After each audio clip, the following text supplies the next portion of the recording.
Hey everybody, I got a good story here for you tonight. This is off my usual topic of ancient history, but I thought it was one well worth sharing.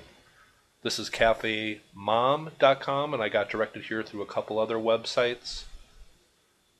But this article came out yesterday. This is written by a Sasha Brown Worsham, and the title of this is Baby Recovered from Brain Tumor with a Daily Dose of Marijuana. And there is a video attached, and I'll put the link below in case you want to watch it. It says this. Anyone who has ever known and loved someone using chemotherapy knows just what a toxic cocktail those drugs truly are. So when faced with the idea that an 8-month-old baby could go through those horrific side effects or try something else, namely marijuana, to treat a brain tumor, my money is on the something else every time. This is exactly the question parents of an 8-month-old baby were faced with recently when they opted to treat their baby with cannabinoid oil, a form of marijuana, on the baby's pacifier twice a day. Within 2 months, the tumor had shrunk so dramatically that the baby's doctors did not have to use chemo. Amazing? No? And they give some pictures of this poor baby's head with the tumor in it and how big the tumor was. And it looks like 8 months later, the tumor was gone. So I just thought that was pretty remarkable. And it goes on to say this. As a mom, I understand it might be a little more controversial, but I also watched my own mother have painful mouth sores, debilitating nausea, hair loss, and complete misery because of chemo. And in the end, she died anyway. Anything that could avoid that sounds good to me. The fact is, traditional treatment is incredibly hard on the body, make no mistake about it. Marijuana and its derivatives have a bad reputation for obvious reasons, but they are actually much healthier than many traditional cancer treatment methods.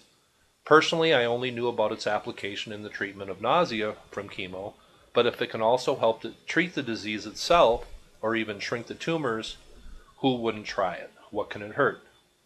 A child whose choices are already so limited ought to have parents who are open-minded enough to seek the most natural treatment possible.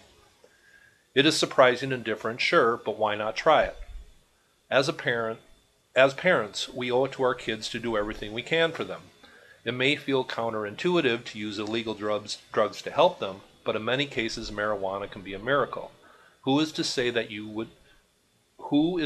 what you would do if it was your child with the brain tumor? The long-term effects of marijuana on a baby are probably unknown, but the long-term effects of chemotherapy may be just as harmful, if not even worse. At least cannabis can be grown safely and organically and given in an as natural state as possible. Ordinarily, I would frown on parents giving any kind of substance to a baby, but a baby with a brain tumor is another kind of story. In this case, the cannabis helped. Maybe this is the beginning of a less invasive treatment methods with fewer side effects. Wouldn't that be a miracle for all children? And I just thought that was very well written, very well put. It gives some concrete evidence that this looks like it works. I think the earth has given us everything we need to cure what ails us. I think it's time we stop relying so much on pharmaceuticals and putting money in the big corporations' pockets. I think it's time for us to get rid of these prejudicial stereotypes we have regarding natural medicines and do everything we can to treat cancer patients of all ages. Hope you thought this was interesting. Have a nice day.